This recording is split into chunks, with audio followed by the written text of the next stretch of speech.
tukuza musindika ya sente eri abagalwa abo mu nyaffe Uganda ng'okwisa enkola ya tap send enkola eno nnungi ate nga yeesigika. Kati genda mu simu yo odownloadinge app ya tap send TAP olwono nawe weeyunge ku mpeereza ennungi mu kusindikira abagalwa abo. Kozesa promo code Kasuku nga toyawuddeemu. Abali mu UK ojja kufuna pound 10, Europe ojja kufuna euros 10, USA ojja kufuna dollars 10, Canada ojja kufuna dollars 10. Ate nga kino kisinzira mu nsi mw'obaoli. Kati gwe abadde atawanyizibwa mu kusindika ensimbi eri abagalwa abo. Okumanya ebisingako okufuna app ya tap send ebifudde byangu nga tukusindikira abagalwa baffe ensimbi mu bwangu ddala.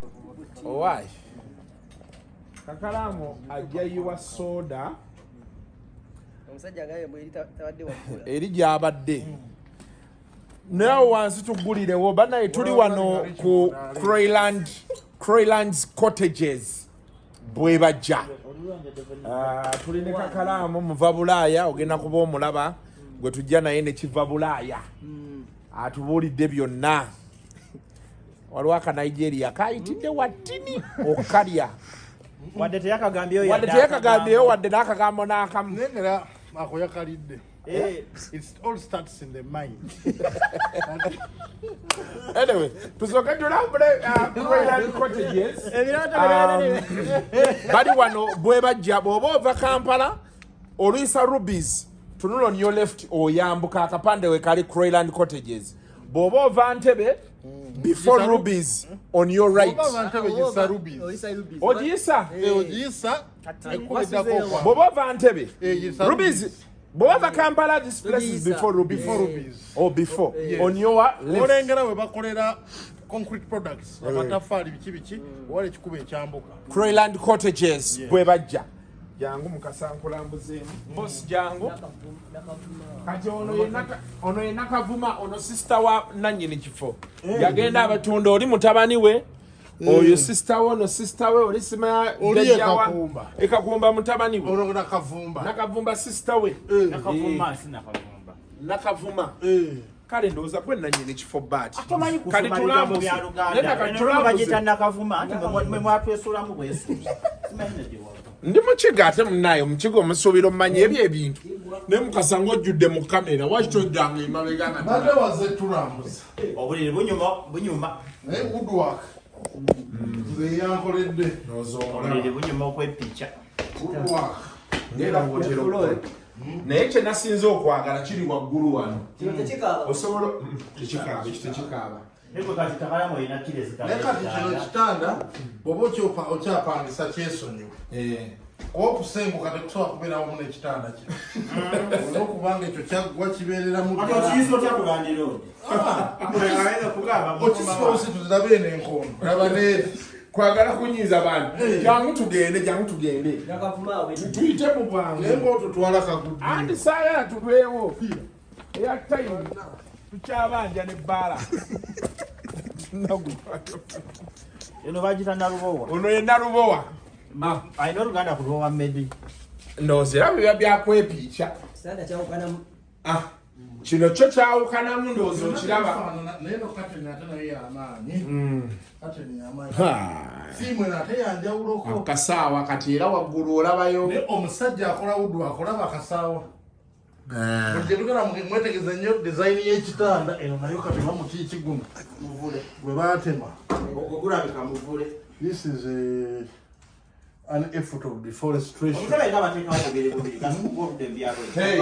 Andi babeera bagamba omwami n'omukyala kati bw'otuula wano omukyala n'atuulawo weereere omuntu munyuma tulaano ng'oli weereere batasobola tuulaawo lwaki nga waliwo ekitanda wano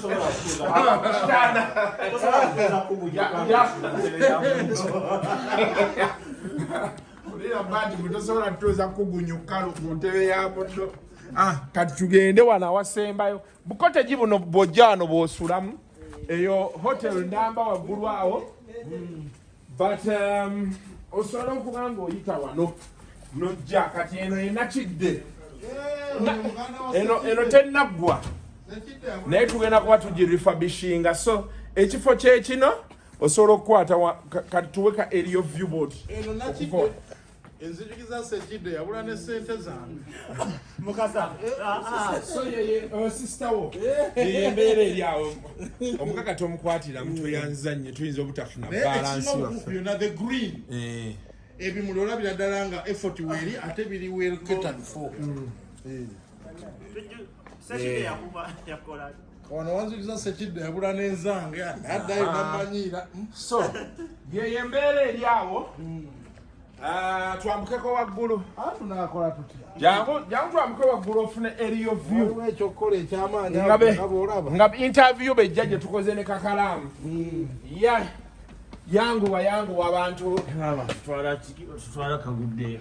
Namba twala kaguddeyo. Tumalayo sente zange. Reception toniwako kwatalaira kyebajagaza.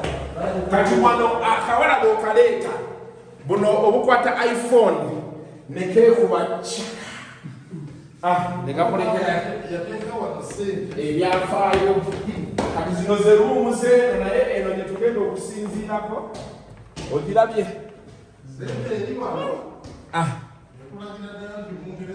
Mayo sooka kebera ku buliri kuwulira oba bugonda. Bugonda naye kano ate saakategedde kano Tekinyeenya. kano katero kalina kuba kali waggulu wano w'osimba otyo omugulu wano ng'olinnya n'osinziira. Ambaje eno gye bayita floating bed. Eno floating bed ejo olaba enkondo zeeto ziraba nga z'obadde olaba eri ebeera ng'eri mu bbanga. Kati ate nno by'okusinziira byagamba biba Kati ate takitegedde. Anti kati kano koyina osinziirirako lwoti. Abaana mutuga batufye abaana botannasasula yadde 10 mu famire. Ako Kakalamu ye yakamba. Kati jangu olabe view from above. Atasooka nteyo mu motoka. Jangu olabe view from above. Ogirabye? Yeeyo. So bw'obeera wano view kati eri Elite High School kati awo bwe bajja. Eri apa bwe bajja nga gy'olaba. Apalizona eruwa? Yeeyo apa bwe bajja.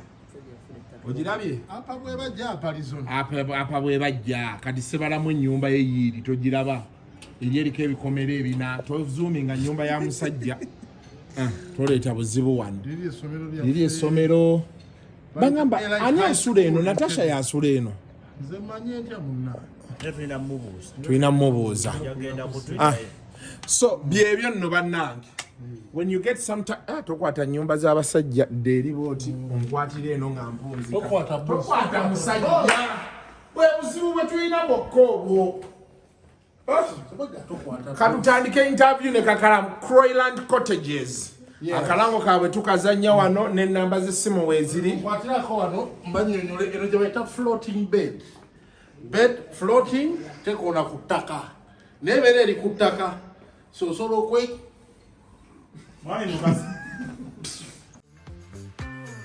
Introducing the ultimate car dustbin. Keep your vehicle clean and tidy with our compact and convenient solution. Our car dustbin easily attaches to any interior surface and provides a secure place to dispose of trash, wrappers, and debris. Say goodbye to clutter and hello to a fresh and organized ride.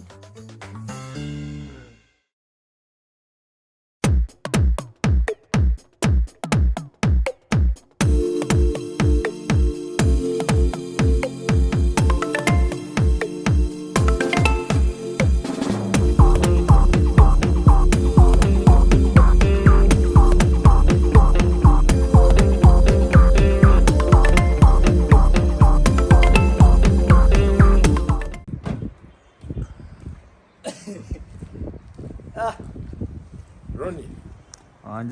Olabye Bulaaya kyekola. Sajja awunya buwoowo bwokka. Alinga byakulya. Zichaini ozirabye. Yaba South Africa. Yaba South Africa. Eno msajja afe Kaboyo yajimpa. Naye Kaboyo alekeraawo. Kaboyo kati chaini kyeno gye wawo. Ale Kaboyo musajja we kamuleke sijja muyisa mu gadi. Kakalamu laka bulunye n'engato nayo ya Bungereza. Eno yali yawano. Eno yawano.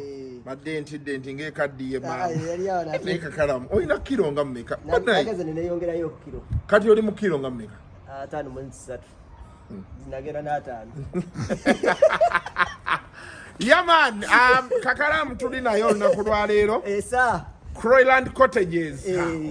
Omugaga afenna abaddewo wano naye. Agenzi njala ngendi bubi. Enjala etuluma tukoze Kakalamu enjala nawe ekuluma. Amanyi enjala eruma ffe ab'embuto. Mwete muwulira nje. Mbadde njala okulya. Kubanga mbadde ndudde okulya ku mmere etegerekeka. Naye leero ye emboozi tejja kuggwa. Tugenda kukolera wano. Nego akafoga k'amaanyi. Akafo k'amaanyi jangu twaseeti. Ate weekwekera ddala tuno ebyo. Oli omwana wa squeeze bakayangambye ntuula ku left tawaggulu. Nze gwe babikka. Anti kati nze owa ku left anti squeeze bakabejja beeti. Soko yambale kano. Kandabe wano nga benkebera. Omugenyi tebalina mubikka nti. Yangambye omusajja yangambye omusajja yangambye nti ntuula wa ntuula side ki. Omanyi ekintu kyatabuse ekya YouTube nine yansasudde. N'ateekako squeeze back. Nine yansasudde.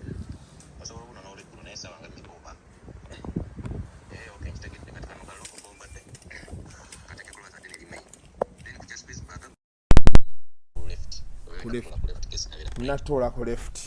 Squeeze back yatabuse. Squeeze back yatabukidde ddala. Okamaze okambala. Naye bwangu bwe nina n'obumanyi. Nategeera kino okusinga. Kyekyo ky'oluddemu. Kakalamu gyebaleko. Bulungi naye gyebaleke. Kale Uganda byogere eri etya? Ye Uganda byogere? Uganda byogere. Katonda agitambuza. Tambude nakulayo ng'ova mu library. Awa. UK. Olabiko. Eyaba law library. Law Society. Law Society. Neŋŋamba yoyo Kakalamu original. Bagiyita bannange. Nyina badde wa. Twasoose ku Justice Ministry yaabwe. Era kooti yaabwe enkulu kale eringa Supreme Court yaffe yawa ne yaabwe bagiyita Royal Courts of Law. Royal Courts of Law. Gye twabadde. Awo kwe kufuluma awo. Kati awo. Eri munda eriyo. Mpa eringa etudde ku kyalo Kiramba. Royal Court. Kubanga wootambula okuva eri yonna. Royal Courts of Law n'ogivaako bw'oti n'ojja ng'otambula. Kati bw'oggukira eno ku Law Society ewali ne naye kati muleke kireke. Ewali ne ki? Abadde akoze eki? Abadde ataddewo. Naye akagondi nga kaafa. Mbadde mmanyi muluma kalume.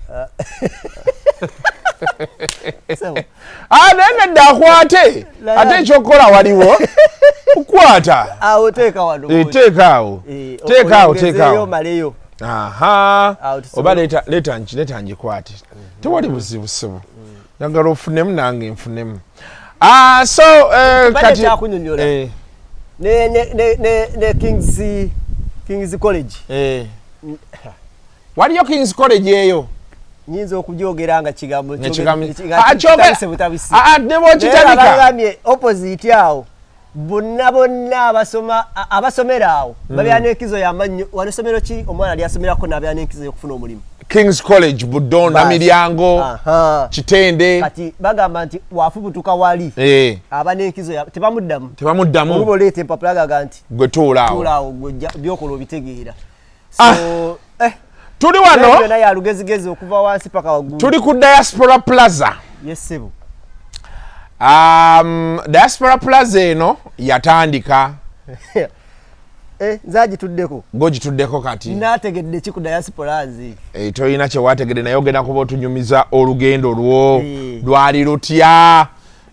Kakalamu. Naye ebyo nga tetunagenda eyo wala yonna. Oli otya? Obulamu si bubi. Nasemba okulaba ng'amazigga gakuyitamu. Ojjukira twali twogera ekiro. Nempulira nga gavuga akuloosi. Amasasi. Watyamu mutyamu. Soko olindemu katono mpulira kyempulira gati soko oyingira onanzirira naye okumanya nagatya gasigala gakyavuga. Oba kyali kiki oba Subaru yali evuga. Oba eno Subaru yali tegeteeka kubamu. Kati Isima we yafiira yali musajja wa Kakalamu nnyo nga mutandise ekintu awo ekya bakitatya Kivebulaaya. Kivebulaaya ng'ekutteyo na wansanga awo naye simanyi nti ago amazzi gonna gakuvaamu wakaaba nokaaba nakulaba eno wali ku siini nenkulaba eri mu kuziika kati nze kyankwasanga ennaku nga nkulaba gumye nnyo ne ŋŋamba bano bo bakikoze batyo guma ne mmanya nti kijja nekyakukuba oluvannyuma ekyankuba oluvannyuma ate nze nali nkimanyidde byebyo munnange naye twagala kukolayo documentary eyayisima waliwo omwami yantuukidde naŋŋamba ayagala gisponsalinga tugikole buli omu ayogereko kyalina ku sitole gyalina kuyisima so omwami ndowooza namugaye kasooka enva eri tukomewo tutuule tuteeketeeke kale ate oba okyaliko ebyo omusajjawo keizi n'abomba naye gwobadde oguma naye n'akulekawo maaso kagenda south nenjagala okugamba nti Kakalamu ogenda bombera south south yo nali saakiriimu naye south yali nali njagala gendayo twangwirize guno ekya UK kikutuke mangu kyekyali kitutwalayo amangu naye kati awo tutandikiddewa kuba bonna buli wootandika nga neeyongera okwennyikira kuba byonna byonna buli kimu kirina step gye kyanteekako nga kinziza wansi nobanga ddamu ne south kwaba babiri boyogedde tandikira wayisima isima yawezezza emyezi 3 bukyatufaako saba mukama amulamuze kisa saba ayongera omuwa emaze neetuuka nefe tugende mu maaso nsaba mukama ayongere okumuwa bakiyita okumuwumuza emirembe kubanga buli omuntu yenna buli walaba ekifaananyi kya Isimaga bambi kataata bakatira bwereere bambi balabika okubanga bakozesa busungu abamujja mu bulamu bw'ensi naye Waswa wamulabako? Waswa simulabangako nawulira buwulizi nti gyali naye simulabangako. Ababoda bagamba nti bakugamba nti musajja we abadde atuuse baagala omukoleko interview n'ogaana. Nagaana kubanga kati Waswa yali agenda tunnyonnyola ki kyekisooka.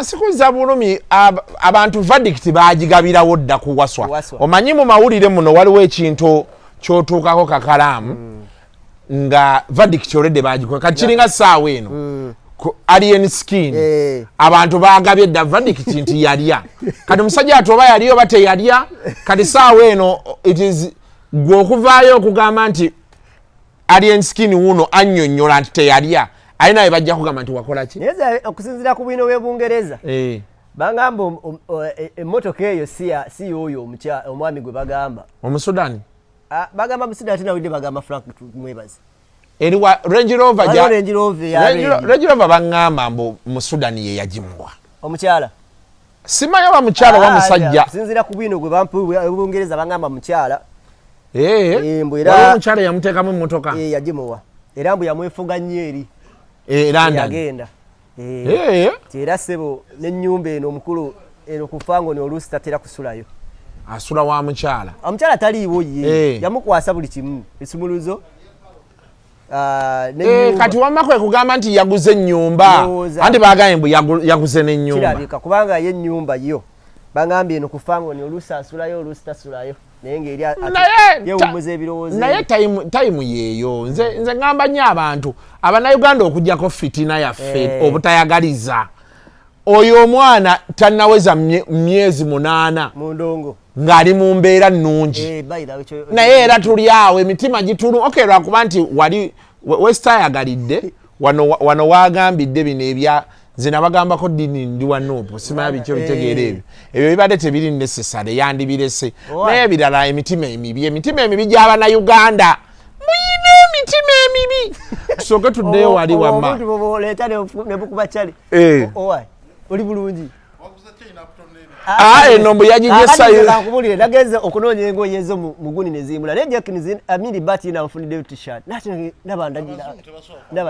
ffe engoye ezaffe teyazifunye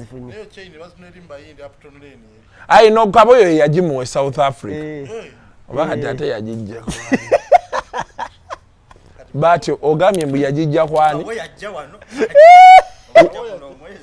akaboyo ne bajja abantu boogedde ebikeesi omuntu yekka yali agenze wano n'atuleetera keesi yali Douglas ne Kakalamu awoza bisaati byammwe gigasibiraba bati nadde naludde okulaba ku bantu abo eri gye mbadde across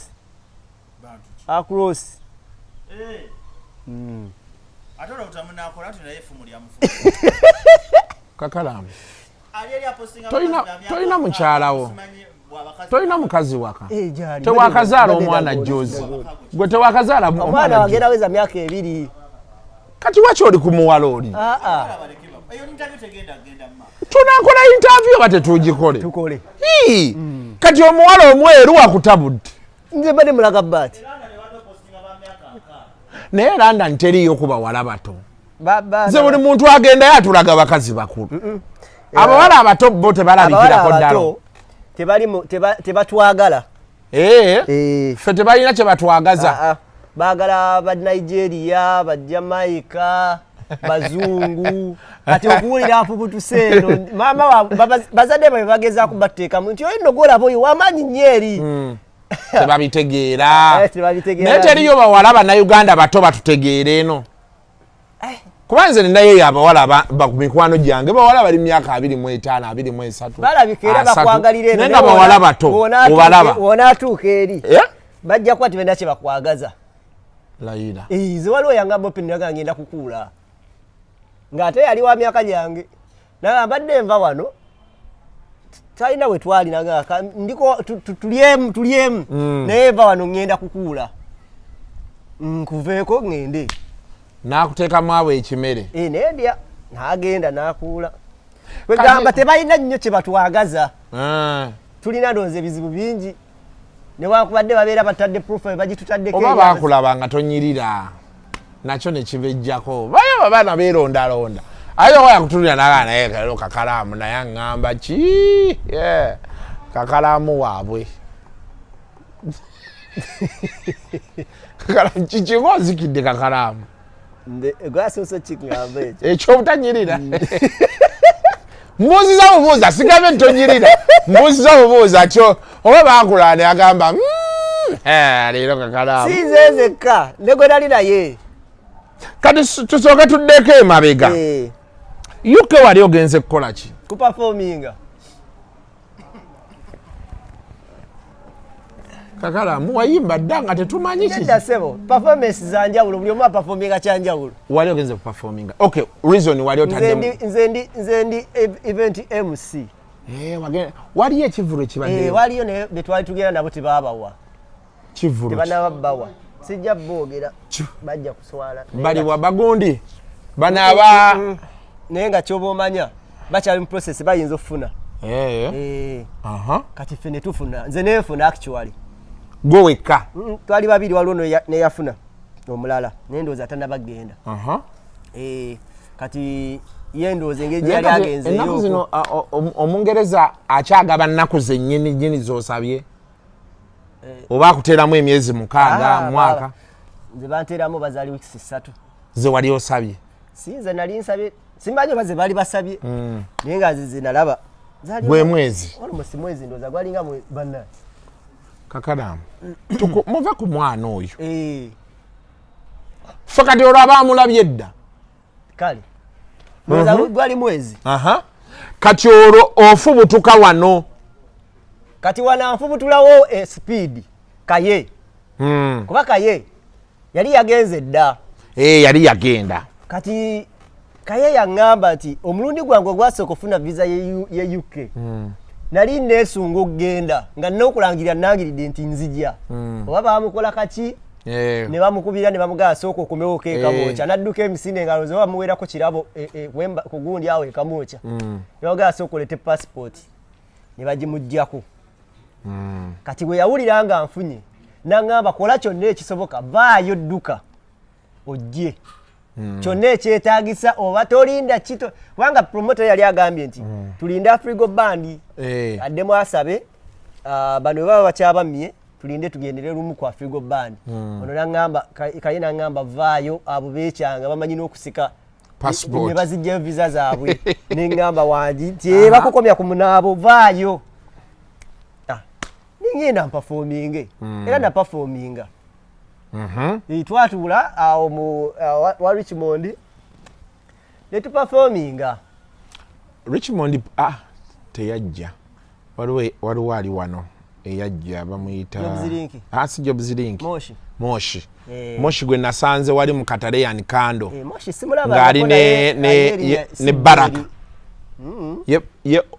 Mukasa ye Obama ye Baraka oli omwami yali ne Moshi tewaliiwo pozzi tewaliiwo ye Baraka ye Obama n'agenda gyekinize mu bakatoyani teyajja empisa zasigalira zicha bana tubagalira ddala ati omusajja tabayinaako buzibu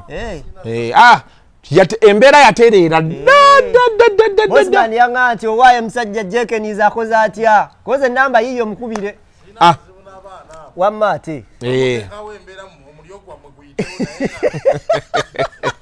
kati Kakalamu omuntu wali ayagala mmanya oli ku kisaawe wali nyanyonyi ki KLM nesoka nekusuulako ewa Amsterdam n'olyoka olinya KLM endala kati KLM endala paka Heathrow ogudde Heathrow naye guno nno omwaka Kakalamu badde ofunyemu guno omwaka siro olinya ennyonyi yesooka Dubai n'olinya South Africa kati wuuyo UK kama abadde mulungi olinya Heathrow Heathrow ekisaawe kiri kitya compared ku OR ne kyagundi nekye Dubai ye ekisaawe kye Dubai bakiyita batya simanyi nange ekisaawe kye Dubai ntumanyi nti nange sikimanyi linnya Dubai gundi erabika Dubai airport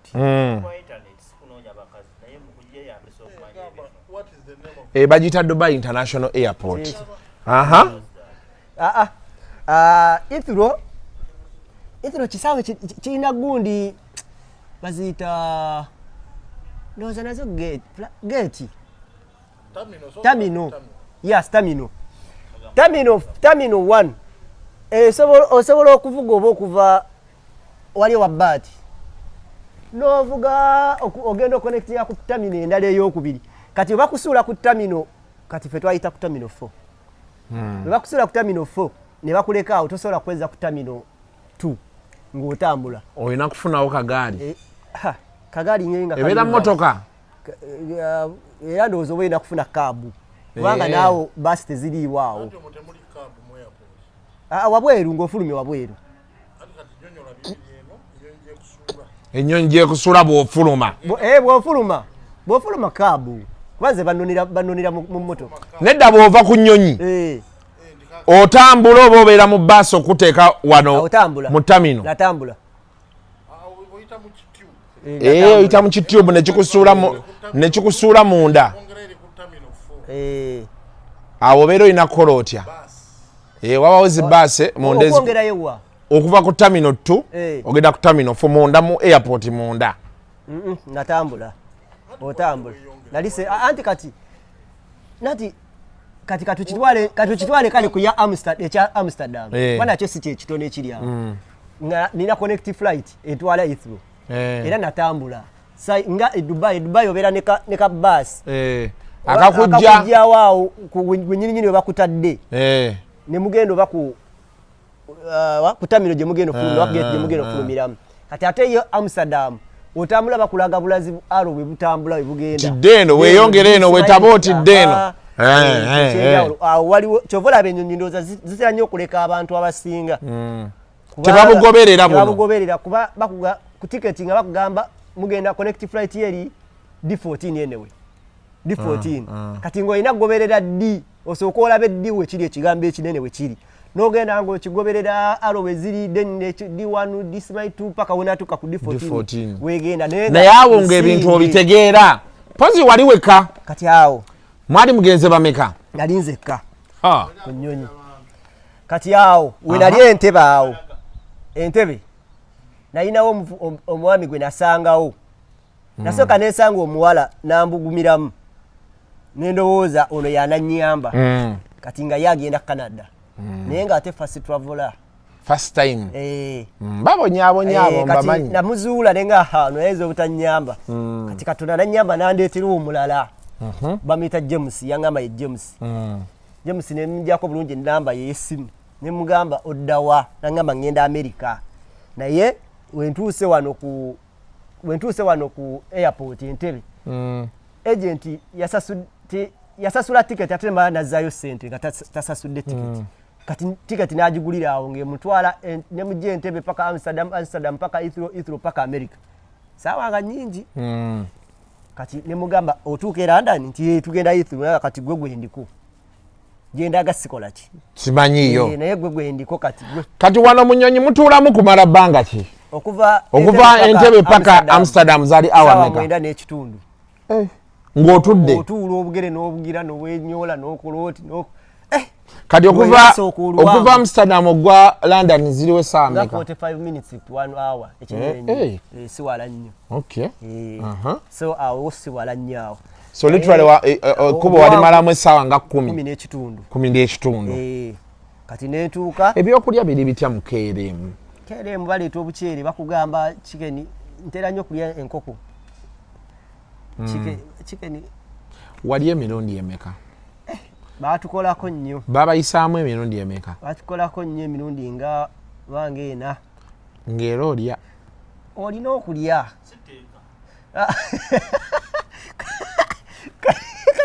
but bino twogera KLM si Rwanda Air sawa nnyo but Rwanda Air biveeko si not Uganda Airlines KLM nalya era ate ogusooka emmere ebeera ya mulundi gumu ebiddako bubeera bucaayi n'oluntu babuyisaayisaamu nga babuuza oba oyagala ebiseera ebisinga gwe weesabira nze neesabirako omulundi gumu naye nga ebiseera ebisinga bebeetegeerera ne bakuyisaamu nze kye nalaba abamu abalina bo basobola okusaba naye kati nze nga nze watyamu kati n'oluzungu lwabwe si lwe luli awo nnyo pozi baddaaki oba olina okugumiikiriza baleete excuse me something yes awo n'olyoka omanya nti sawa yakulya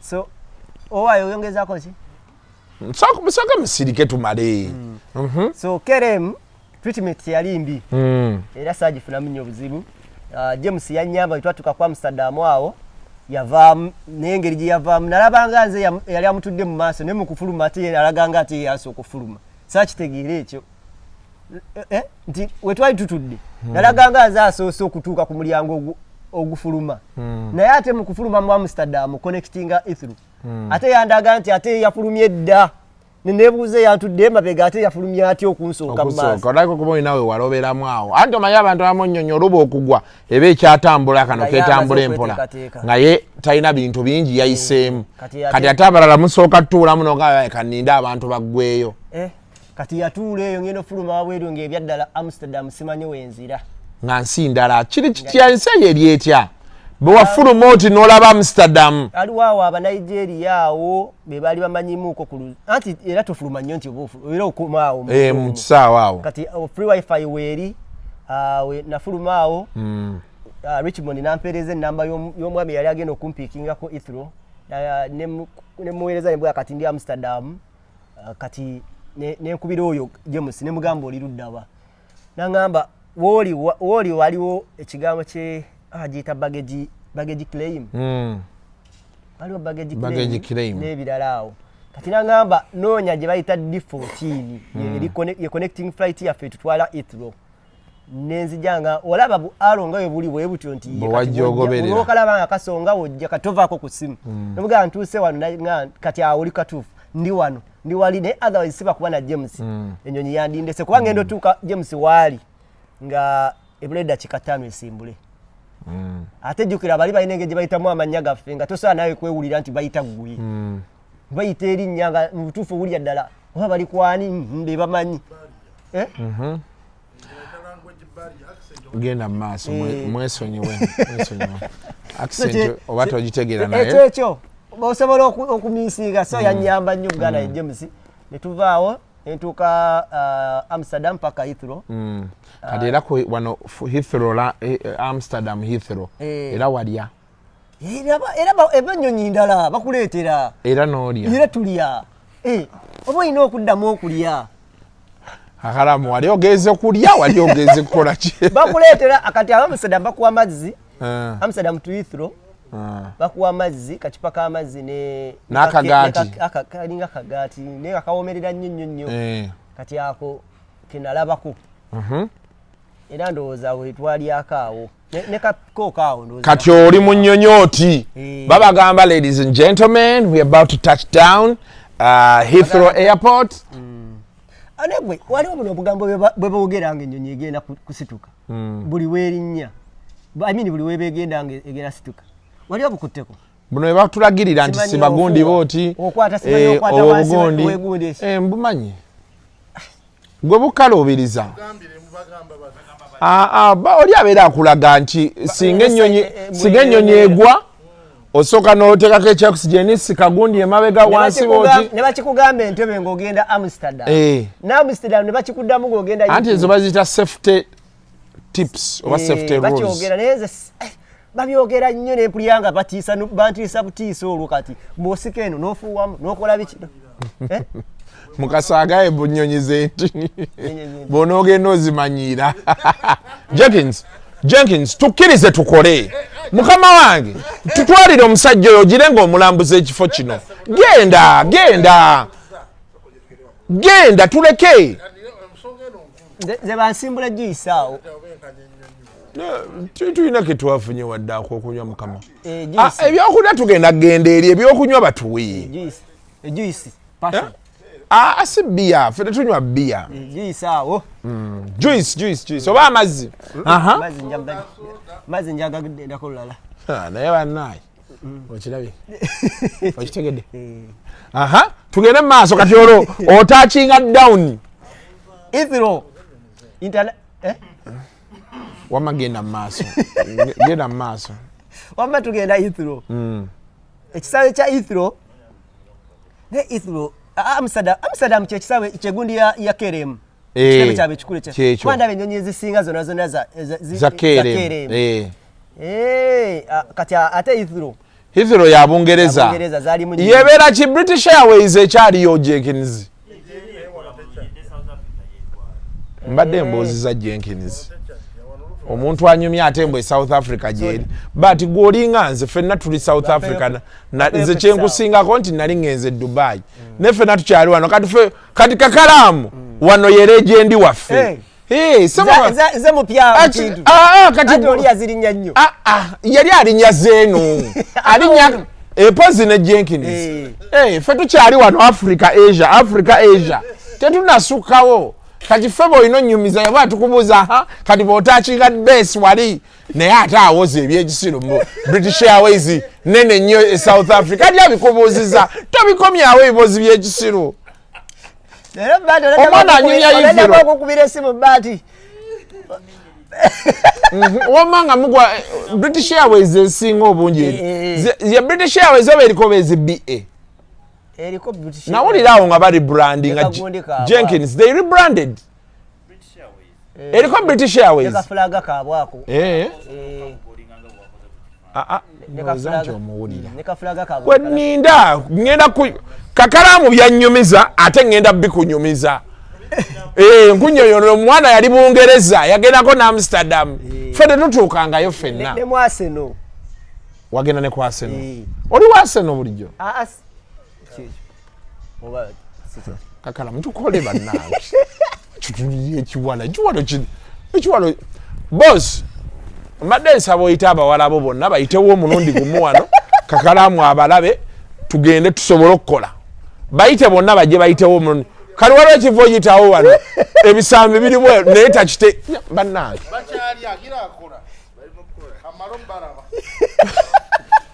Mukasa bagambe tebaddamu kweyisa wano tumale okukola bannange tunakola tugenda kola kati olwo otachinze down Heathrow awo waliwo kye bayita obunkenke eno yonna kyova olaba okupostinga ali bapostinga Kaize yali apostinze oba nti ngenze yali apostinze omanyi nga tonaba kuyingira nsi tekyetaaga kupostinga otuuka ku immigration ne bakuzza nga opostinga olina okuba nga totya ddenja Kakalamu oba bakukomyawo oba tebakukomyawo ekyo kiba kiwedde tetujja kudda ku ebyo abantu bawoza kimu mbu toyogera bintu byo mangu abalogo banaakuloga paka ddi era bajja kumala bakute ne bewayitayo emyaka 2 era ogirinnya kati watya okupostinga noga anyinza opostinga Kaize ya postinga lwakuba baŋŋamba sebeeraawo ku ebyo ebisaawo omwana akuzzaayo akubuuza obadde okimye ekyo nonanagi kyekyo baba ne bagamba kola roundabout era nze bwe natuuka ali eri bwe nti ku ithro ne bajja nga batulagirira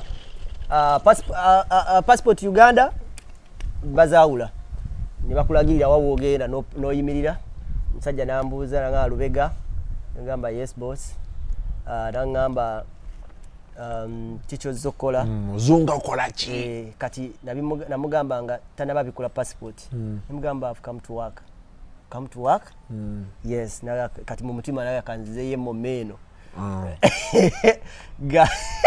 beyabikola passport nga kituufu work permit yerimu nagamba nakumekaza yagala obeera wano nemugamba like 7 days nagamba okay enjoy London enjoy UK have a good stay United Kingdom thank you no fuluma nyingira kuli mu ngalo kati olwo simu kati embassy bali bampadde line ne banga nti wemba ntuse njja gikozesa kuba ithro nanonya gundi yabwe nembula wifi so ne connectingako kati wano bagaba line tibobo otuse yeri ngekuba bwerere ne data abeerako so kati nenji connectingako nemukubira Richmond nampa omwami Seeka gwe yali azze okunona nanonya na Range Rover bambi yamba Range Rover yetera okutwala ku babbi Kyagulanyi nga bazze ba Sheikh ba Mufti nga bazzeeko e London nange bwe natuula taata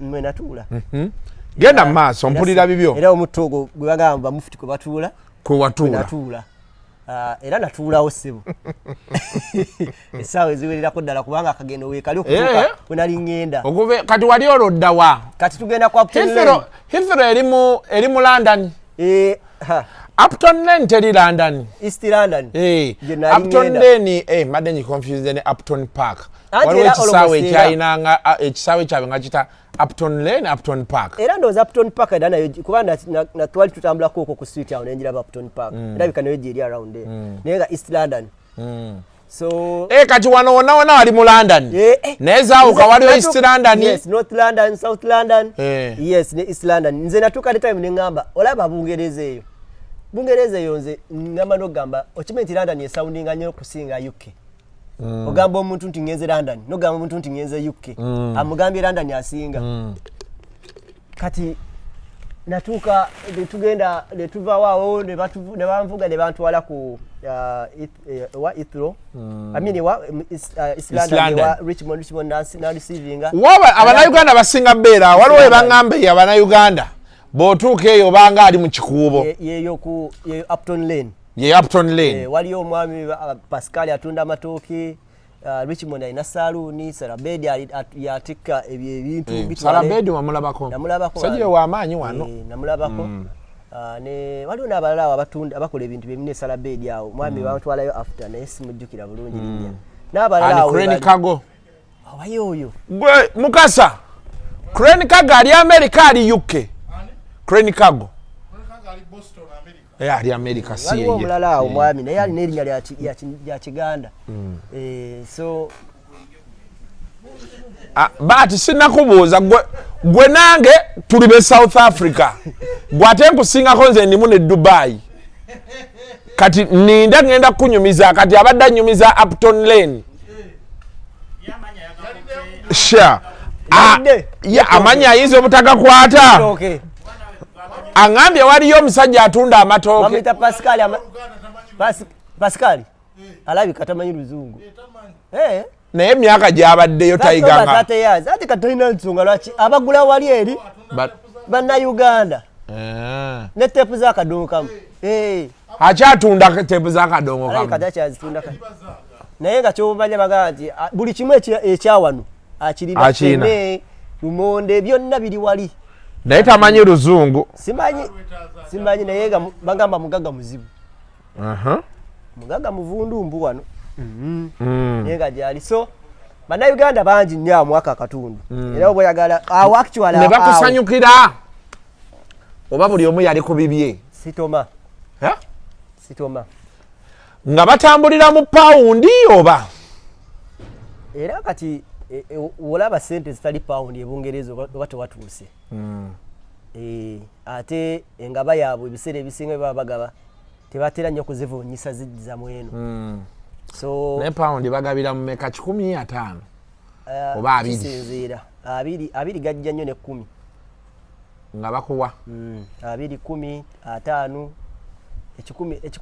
ekikumi ati kibeera ekikumi salabako kyawamuloza tekiriiyo pawundi 10 tekiriyo ekyawamu tekiriyo ndowooza balina 5 naye pawundi 10 ziba sente nyingi zebiba mitwalo nga 4 almost 5 ziba nyingi kati waliwo musumba eyazituwaako awo nga nakatuuka nali nakatuuka bwe nti nga wakandisivingayo banti wa Richmond kaye nkwataganye ne kaye twalina bwe twali tugenzeeko eyo ne Mogeti netuvaayo netusanga musajja musumba banaye yatukola ekintu mubuuzizzaako nnyo yalina bando nazitugirayo nazituwa atwokya enkalu bwali abiri naye nga bungi kubanze mu bwongo bwange nategeera nti yatuwa bungi era bubala kubanga ate yali akyamba nali ngenda bubala ku makya ate nga nataddeko endala kati awo ne zimbuzabuza ziriwa ze yampa entuufu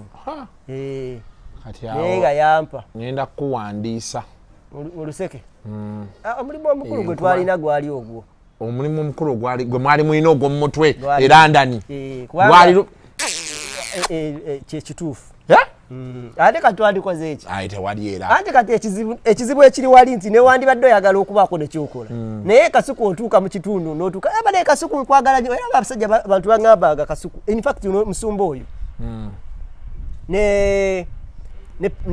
ne mwami Enoka w'Embogo yatwala ku kisayo kya Seno naga kati mbuzayo kasuku oleta ku kisayo kya Seno n'aba nkimayo kyeyo ewa nze siri wa Seno oyagala kwenda Manchester Manchester naye munaye ebintu nno ebintu bajjalabika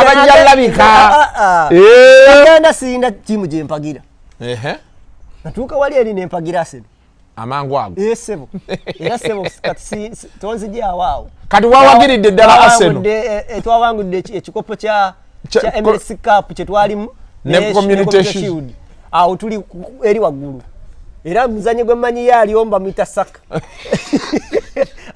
simanyi koti simanyi golo kukasinga mmanyi na captain saka mmanyi era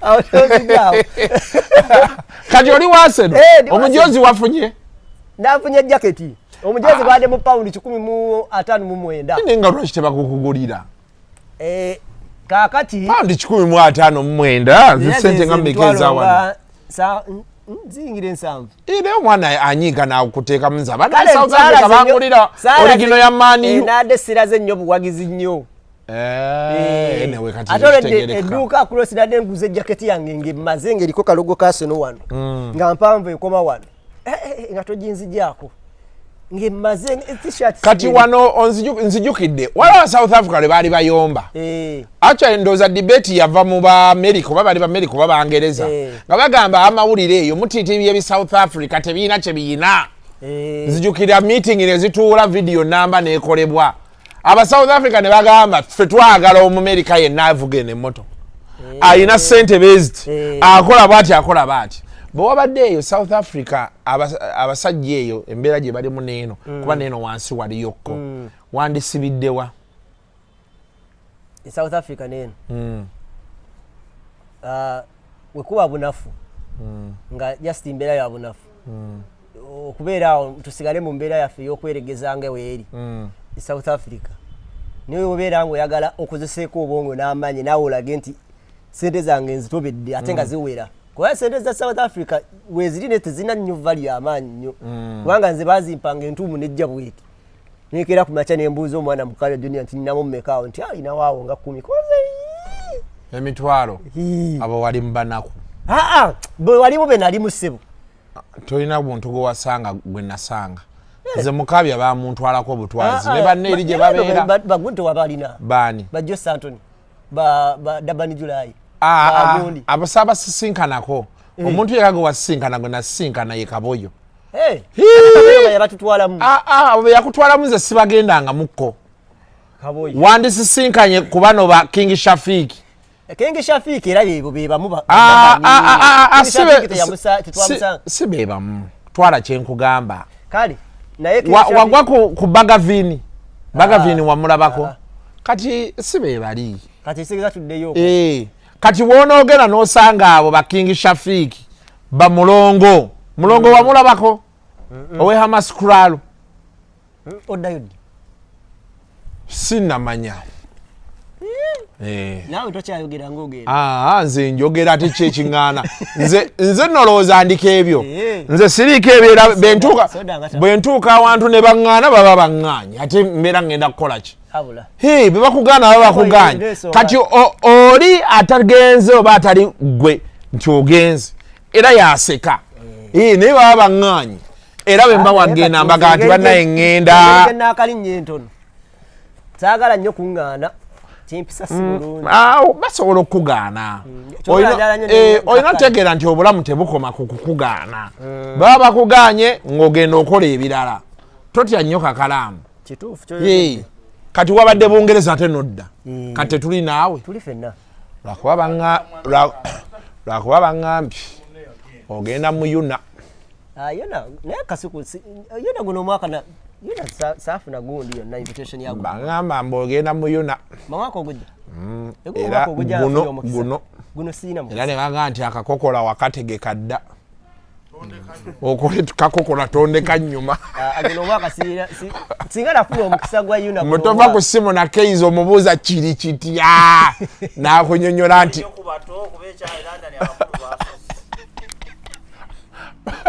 omusajja yampeereza message n'aŋŋamba si Junior Junior yabyogera omusajja yampeereza message n'aŋŋamba nti Kakalamu teyasisinkanye ku bawala bateeyo buli gwateekayo mukazi mukulu teriyo ku baana bato anti nga weekunyonyodde nti abaana abato ebyaddala tebalina kyebatwagaza tukize tugaane ffe tuba tubeesibyeko abaana baba bateekamu system bali abaana abali kati ovaa ku mwana nga n'ekigambo mpapula takimanyi bazaalibwa n'obutuuze okuwulira nti wali asaba okufuna visa oba okulonga okufuna visa aba awulira nga kipya baloga n'okufuna visa ebyo ebibiri omuntu asaba n'aloga bantu babikola babiri okuloga visa bakuloga bati nze nkugamba ekinekwe ebyo bibiri era waba toloze oba olina osaba ate oyinza okubeerera waawo kati bali abaana abali eri betugamba balaba nga bipya kati okugendayo eri kituufu babagamba ate batulabira kuba maama baabwe maama waabwe atudde awo buli kana kuba mulaba alaba Kakalamu ndaba maama nga akulaba buli kaseera naye nga tabitegeera kati obeera naye but omanyi oyo bamuwasa yava wano nga apron ajambadde kati ye buli walaba omukazi ate neyamuwasa yali muwala muto naye kati yalowooza buli walaba omukazi omukulu omuntu akukkiriza okuwasa ng'alina ekiddako Kakalamu eyo bakuba ebidaala baŋŋamba omwana akikwokya ekidaala alina ekiddako era kati baati n'amala alinnyo eyo tulabulayo ebifaananyi wedded newly wed naye ofuna ekidaala singa nze nange nakifuna singa nakigendako wali osobola nawe okukkiriza bakuwase ngali kati ssebo ng'alina ekiddako kyogamba Kakalamu oba kufuna kiddako wali todda nga wa myaka gyange ate wa myaka gyo ow'emyaka gyasobola okukuwasa olina emyaka 29 oba 28 ate abo abawala eri babeerayo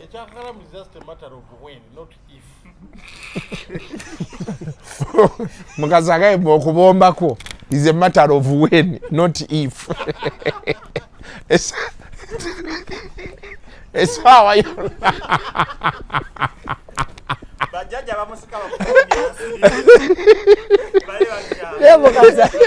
Mukaza sani kusanze. Mubajjaji eranda ne bakuyita. Come.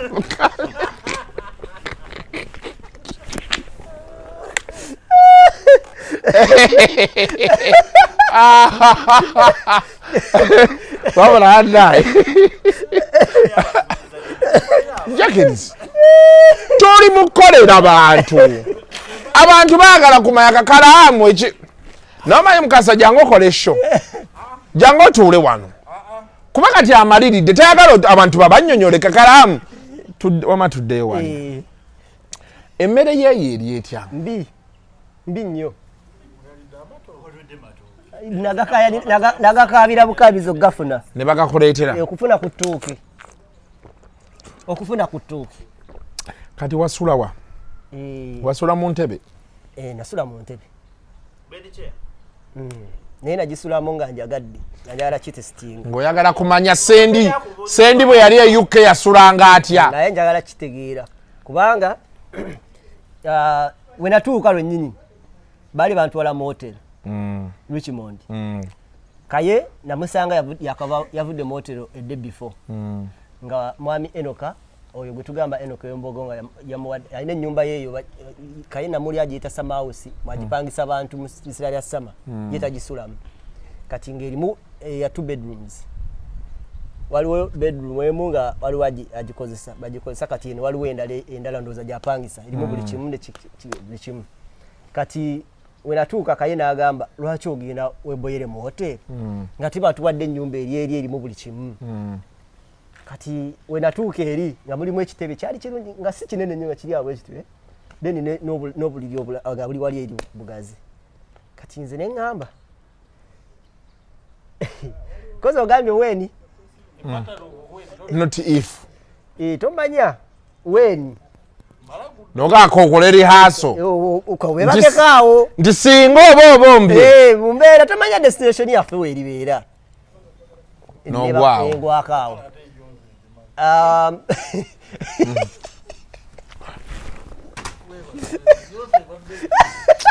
Wama tugende mu maaso. Mukasa. Kati entebe eri comfortable nnyo. Era saafuna na buzibu yadde n'emu. Negisulamu. Talina buzibu.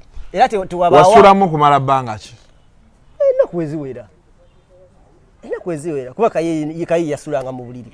Naye oyo mwana Kaye yeekola ebintu. Ye yasulanga mu buliri. Ye tasula wansi. Just namugamba. Buliri njasinga nalaba 6x6 emijja akabali. Mwali mwagala sulako babiri. Ate nga lwaki tetusulako. 6x6. Kati kankubulire Dubai wekyali. Kati Dubai bampa hotel room nga erimu ebitanda bibiri. Nga mulimu omwami Douglas gwe baali batuwadde gwe nali nnosula naye nange wano. Ne Keizi nga alina kyasulako ne Isima alina kyasulako. Nzi ne ŋŋamba oli simutegeera. Ningina nensula ne Bakeizi. Ekitegedde? Ne sina kibuzibu kinafuna. Twasulamu basatu. Kati goli tomutegeera lwaki ng'oti ayinza okutuga ekiro kiki? Kati wabeerawo emboozi gye mugatta. Waliwo wati yamu ayinza okupiica ekiro. Ogenda ozuuka nga buutu bagibikudde.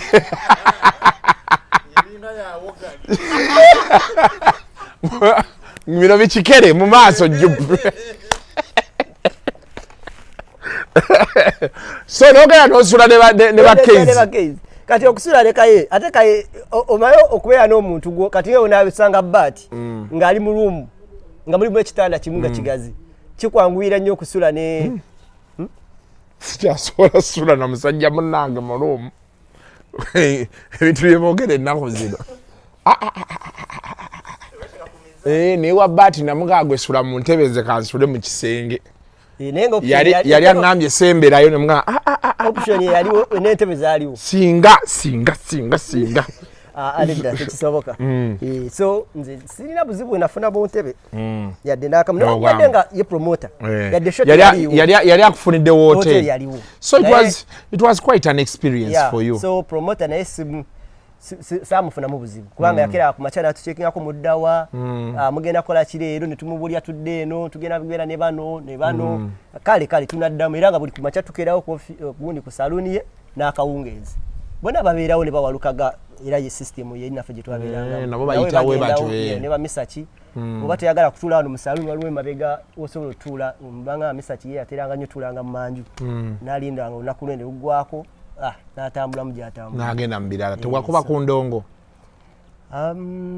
waliwo gundi gye baali batugera sima bagiyita P1 oba P1 oba Paya 1 gye baali twagala okugendamu naye olunaku nagenda lutwe tugendayo sima Kampala night nalinja bise nnyo kuba gye baliaga nti waliwo obwana obuto ate toli wa ndongo nnyo kati nekaye teyagenda nalinja bise omanyi Bungereza eri ekyasinga okumenyaku train kugiguba na bus kati ngawo omanyi nti omanyiridde embeera ova mu waka motoka mulimu kati walinga birimu okugoba ebula eddakiika 2 dduka ate odduka madala bano ogakkirira okeera owulira wennawe n'ennyingo zikuuma Bungereza teriyo kati obalaga nti kiri kinadega nti South Africa yo soft life wa South Africa eringa Kampala ofuluma ennyumba yo ne bakuvuga ne Dubai we kiri naye bakuvuga ne bakukomyawo koti kati naye no mulimu n'ekikumi bakuwa kadi nze kadi bagimpa ku first day eya train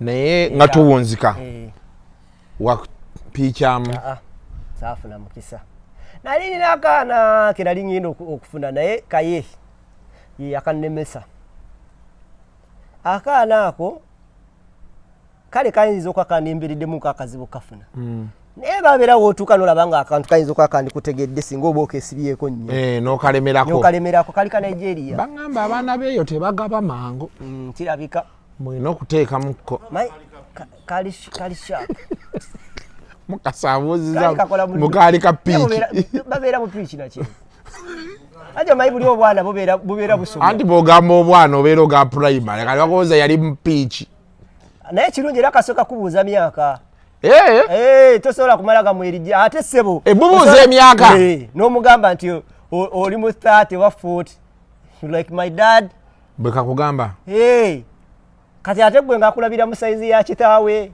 ate gwe naye ate gwe okwana ono aba alina kunoonya wa myaka gye saakatandika wayogera mu koko nako nali nkabala wali okyali kati wali ku stage ebala kwoyogerera ebyo byonna ati badde ku zebale bayi mwali mwogeramu nti oba olunaku lwe bukaali kakuwadde kaye n'akubuzaabuza muganda wange akaana nze nakalaba mu dduuka muli eri neŋŋamba kano sivaawo naye tebaliyo bazanya gwa nsimbi kugulirayo ate biri South Africa biri South Africa ati South Africa bakugamba ebyo nti tukutere Central London baba bakyapa Central ati abatunda ati ngamba babeerawo variety ati omanyi kinyumba nnyo mu nsi eyo ofunye wansi eyo kinyuma nnyo ekyo naye gwe seba ogwe mu Bungereza ate ofuna obupotigo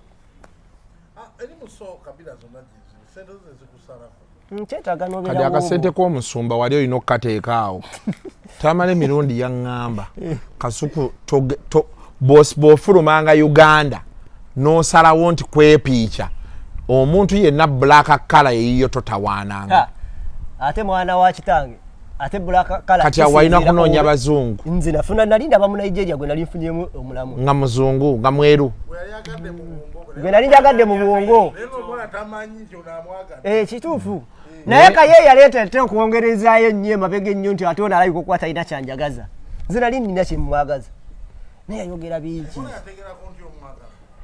muganda wange alabika okuba teyali tanaba kitegeera naye okusinziira ku kaye ebigambo byayo awo tewali mboozi byonna byonna olimu omuzungu akiyita wishful thinking gwe nalabako gwe nali ndowooza Kakalamu zobeda ndowooza wali mwogedde nako ng'omukuttedde mu ngalo mu ngalo yo tuyinza okwa twakwata naye kati ne mu ngalo oba ofunye eki era batalina kyofunye naye eyo nabyo nda nga tubyogera mukyala we alaba kasukula ivu kuba ekyo ekibuuzo kiri very important kyakaana wali okalabya aka Nigeria ekakozesa ki akimanyi taba kubaka ye abaana ekakozesa ki ate tumanyi munnange sirinyeera naye Kakalamu kulikayo e London abantu b'e London mwe bale kuyisa bulungi Kakalamu ne mumuintroducingira Arsenal kati muwagizi wa Arsenal omupiira gwo gwanyumira nnyo naye Arsenal ogyetaddeko naye ojja kwetaaga okulya okugiwagira olina okuba nga olya kuba Arsenal erina weetuuka neekaabya amaziga si byampaka naye nga nze kyobumanya ndi wa Arsenal kubanga gye nabadde nagulabye omupiira batugize batukoze batukwasaganyiza bulungi soko tumireyo kawa abantu nga basatu kubeeranda njalutumirako mama wange ani mami wange ani oyo era London naye oyina mama we London oli yanzaalira ddala ndowooza okiwulira so kubuuzizaako nnyako ensuso ate munnange nembuuzaako ku Uncle Richmond Promotions amangu ago uncle abo ne muzeeyi wange Enoka ow'Embogo